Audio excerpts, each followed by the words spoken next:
Welcome two commerce educational channel infinite nomad. ഇന്ന് discuss ചെയ്യാൻ പോകുന്ന topic classification of organisational structure. On the basis of authority relationship ഇവിടെ organisational structure മൂന്നായിട്ട് classify ചെയ്യുന്നുണ്ട്.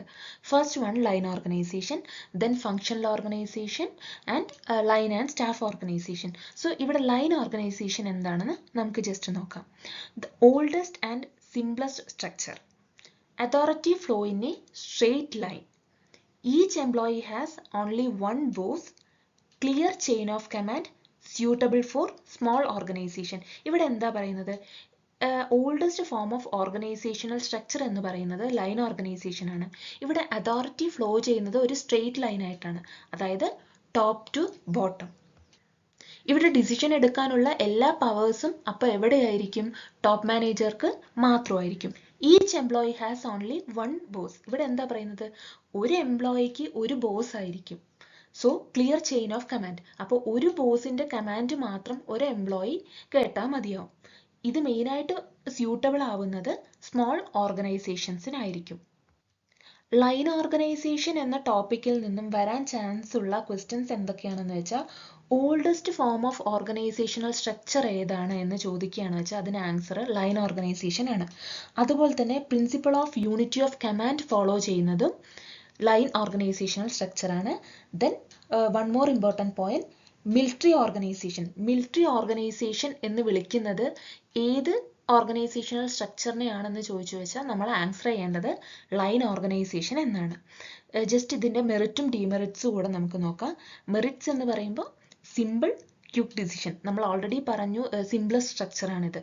അതുപോലെ തന്നെ ഒരു സ്ട്രെയിറ്റ് ലൈൻ ഓഫ് എന്താ പറയുക, authority flow in A straight line എന്ന് പറഞ്ഞു. സോ ഇവിടെ ഡിസിഷൻസും ക്വിക്കായിട്ട് എടുക്കാൻ പറ്റും, കാരണം ടോപ്പ് മാനേജ്മെന്റ് ആണ് ഡിസിഷൻസ് എടുക്കുന്നത്. അതുപോലെ തന്നെ അധികം കൺഫ്യൂഷൻസ് ഒന്നും ഉണ്ടാവില്ല ഈ ഒരു സ്ട്രക്ചറിൽ. ഇതിൻ്റെ ഒരു ഡിമെറിറ്റ്സ് എന്താണെന്ന് വെച്ചാൽ over burden on top managers. Top managers ആണ് എല്ലാ ഡിസിഷൻസ് എടുക്കുന്നത്, എല്ലാ അതോറിറ്റിയും ടോപ്പ് മാനേജേഴ്സിന്റെ കയ്യിലായതുകൊണ്ട് അവർക്ക് ഓവർ ബേർഡൻ ആയിരിക്കും.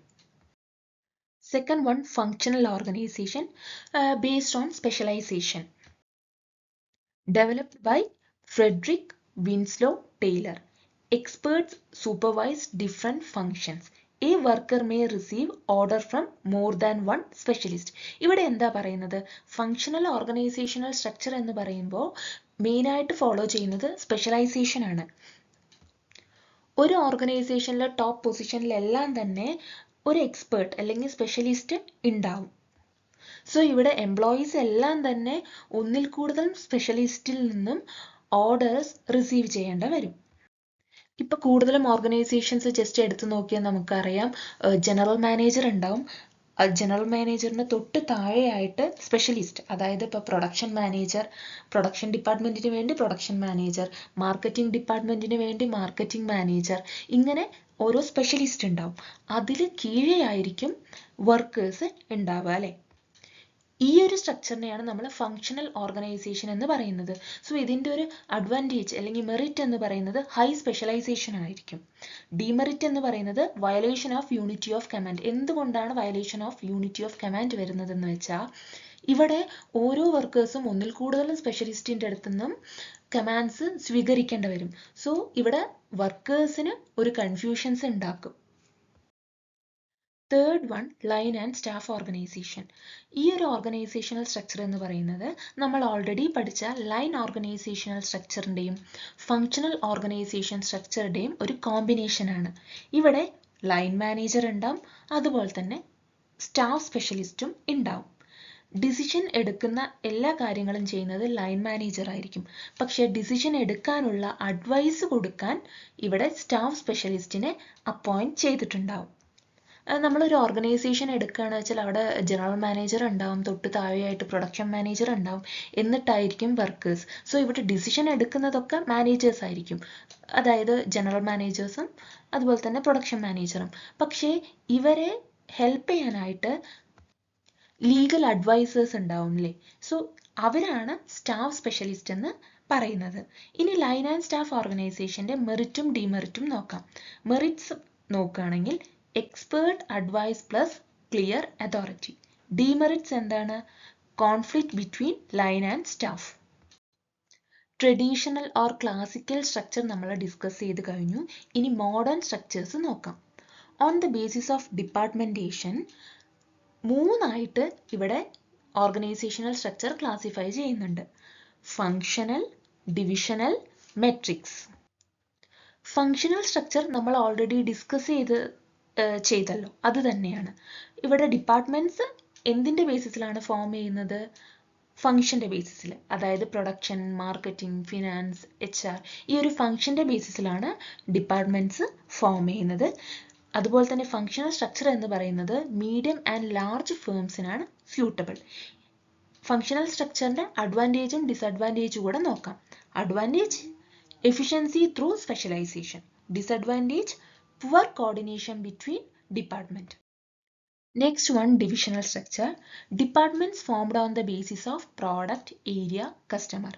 Each division has its own functional unit. ഇവിടെ എന്താ പറയുന്നത്? ഡിവിഷണൽ സ്ട്രക്ചറിൽ ഡിപ്പാർട്ട്മെന്റ് ഫോം ചെയ്യുന്നത് പ്രോഡക്റ്റ്, ഏരിയ, കസ്റ്റമർ ഇതിൻ്റെയൊക്കെ ബേസിസിലാണ്. ജസ്റ്റ് ഒരു എക്സാമ്പിൾ എടുക്കൂ, ടാറ്റ ഗ്രൂപ്പ്. ടാറ്റ ഗ്രൂപ്പ് നോക്കുമ്പോൾ അവിടെ ടാറ്റ മോട്ടോഴ്സ് എന്ന് പറഞ്ഞ് അവർ വെഹിക്കിൾസ് സെല് ചെയ്യുന്നുണ്ട്. അതുപോലെ തന്നെ IT സർവീസ് അവർക്കുണ്ട്, TCS അല്ലേ. അതുപോലെ തന്നെ ടാറ്റ സ്റ്റീൽ എന്ന് പറഞ്ഞ് സെല് ചെയ്യുന്നുണ്ട്. സോ ഇവിടെ ടാറ്റ ഗ്രൂപ്പ് എന്താ ചെയ്യുന്നത്, അല്ലെങ്കിൽ എന്താണ് ഫോളോ ചെയ്യുന്നത്? ഒരു ഡിവിഷണൽ സ്ട്രക്ചറാണ് ഫോളോ ചെയ്യുന്നത്. ഓട്ടോമൊബൈൽ ഡിവിഷൻ എന്ന് സെപ്പറേറ്റ് ചെയ്തിട്ടാണ് ടാറ്റ മോട്ടോഴ്സ് അവിടെ സെല് ചെയ്യുന്നത്. അതുപോലെ തന്നെ IT സർവീസ് ഡിവിഷൻ ഇതിൻ്റെ അണ്ടറിലാണ് ടാറ്റ കൺസൾട്ടൻസി സർവീസ് അഥവാ TCS വരുന്നത്. അതുപോലെ തന്നെ സ്റ്റീൽ ഡിവിഷൻ ഇതിൻ്റെ അണ്ടറിലാണ് ടാറ്റ സ്റ്റീൽ വരുന്നതെന്ന് പറയാം. സോ ജസ്റ്റ് നമുക്ക് അഡ്വാൻറ്റേജ് ആൻഡ് ഡിസഡ്വാൻറ്റേജ് കൂടെ നോക്കാം. So advantage, focus on specific product or market. നമ്മൾ ഓൾറെഡി ടാറ്റ ഗ്രൂപ്പിൻ്റെ എക്സാമ്പിളിൽ പറഞ്ഞു. ഇവിടെ നമുക്ക് ആ ഒരു പ്രോഡക്റ്റിനെ അല്ലെങ്കിൽ മാർക്കറ്റിനെ ഫോക്കസ് ചെയ്യുന്നതിലൂടെ ഒരു ക്ലാരിറ്റി ഉണ്ടാവാൻ ഹെൽപ്പ് ചെയ്യും അല്ലേ. ദെൻ ഡിസഡ്വാൻറ്റേജ് എന്താ? Duplication of resource. എന്തുകൊണ്ടാണ് ഇത് ഡിസഡ്വാൻറ്റേജ് ആയി പറയുന്നതെന്ന് വെച്ചാൽ നമ്മൾ ഓൾറെഡി സെക്കൻഡ് പോയിന്റിൽ പറഞ്ഞു, each division has it's on functional unit എന്ന്. അതായത് ഓരോ ഡിവിഷനിലും ഇപ്പോൾ പ്രൊഡക്ഷൻ ഡിപ്പാർട്ട്മെന്റ് ഉണ്ടാവും, മാർക്കറ്റിംഗ് ഡിപ്പാർട്ട്മെന്റ് ഉണ്ടാവും ഇല്ലേ, ഇത് ഓരോ ഡിവിഷനിലും ഉണ്ടാവും. സോ ഡ്യൂപ്ലിക്കേഷൻ ഓഫ് റിസോഴ്സ് ഇവിടെ വരാൻ ചാൻസ് ഉണ്ട്. Next one, matrix. സോ ഈ ഒരു ഓർഗനൈസേഷണൽ സ്ട്രക്ചർ വളരെ ഇമ്പോർട്ടൻ്റ് ആണ്. It is the combination of functional and divisional organisational structure. Second point, dual reporting system. ഇവിടെ എന്താ പറയുന്നത്? രണ്ട് മാനേജേഴ്സിൻ്റെ അടുത്ത് വർക്കേഴ്സിന് റിപ്പോർട്ട് ചെയ്യേണ്ടി വരും. അതായത് ഫങ്ഷണൽ മാനേജേഴ്സിനും റിപ്പോർട്ട് ചെയ്യണം, പ്രോജക്റ്റ് മാനേജറിനെയും റിപ്പോർട്ട് ചെയ്യണം. സോ ഇതിൻ്റെ അഡ്വാൻറ്റേജും ഡിസഡ്വാൻറ്റേജും നോക്കാം. അഡ്വാൻറ്റേജ് എന്ന് പറയുന്നത് better coordination. Disadvantage, confusion due to two bosses. കാരണം ഇവിടെ വർക്കേഴ്സിന് ഫങ്ഷണൽ മാനേജേഴ്സിൻ്റെ അടുത്തും പ്രൊജക്ട് മാനേജേഴ്സിൻ്റെ അടുത്തും റിപ്പോർട്ട് ചെയ്യേണ്ടതുണ്ട് അല്ലേ.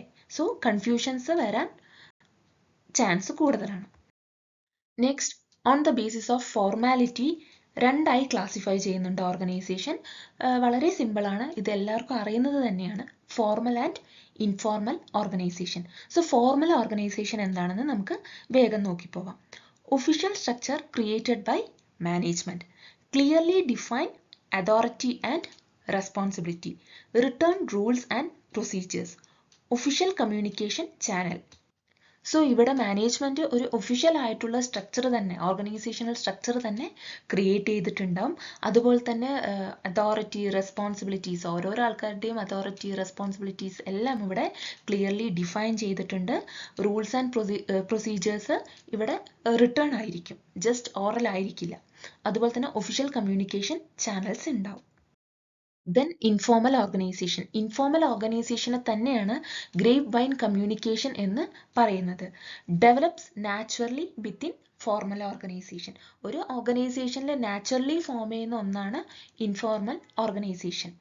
Based on personal relationship, no written rules. Communication through grapevine. Grapevine എന്ന് പറയുമ്പോൾ സോഷ്യൽ ടോക്ക്, നോർമൽ ടോക്സിലൂടെയാണ് ഈ ഒരു സ്ട്രക്ചർ ഫോം ചെയ്യുന്നത്. ഇതിൻ്റെ അഡ്വാൻറ്റേജ് ആൻഡ് ഡിസഡ്വാൻറ്റേജ് നോക്കാം. അഡ്വാൻറ്റേജ്, ഫാസ്റ്റ് കമ്മ്യൂണിക്കേഷൻ ആണ്. ഇവിടെ ചെയിൻ ഓഫ് അതോറിറ്റി അങ്ങനെ ഒന്നുമില്ല. സോ ഫാസ്റ്റ് കമ്മ്യൂണിക്കേഷൻ അഡ്വാൻറ്റേജ് ആണ്. ഡിസഡ്വാൻറ്റേജ് എന്താ? can spread false information.